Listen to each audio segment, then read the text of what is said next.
আজকে আমি তোমাদের সঙ্গে গোবিন্দভোগ চালের পোলাওয়ের রেসিপিটা শেয়ার করব। যেভাবে মায়ের কাছে শিখেছি ঠিক সেইভাবে। তো প্রথমেই কড়াইয়ের মধ্যে সাদা তেল দিয়ে কাজু আর কিশমিশগুলোকে হালকা করে ভেজে তুলে নিতে হবে।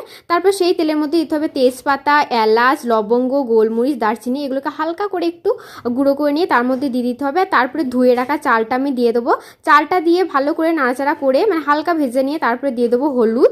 তারপর হলুদ দিয়ে ভালো করে চালটা ভেজে নেওয়ার পর এরপর আগে থেকে গরম করে রাখা জলটা এর মধ্যে মিশিয়ে দেবো।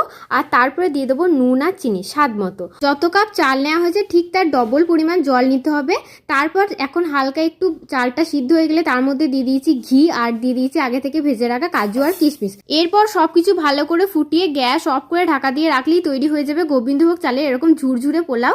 যদি মনে হয় যে চালটা একটু শুকনো শুকনো আছে, তোমরা আলাদা করে জল অ্যাড করতে পারো। আর এই পুরো রান্নাটাই কিন্তু আমি নিজের হাতে করেছি, আর মা কিন্তু মাঝখান থেকে বলে দিয়েছে সব আমাকে। ভিডিওটা ভালো লাগে লাইক, কমেন্ট আর চ্যানেলকে সাবস্ক্রাইব করতে একদম ভুলো না।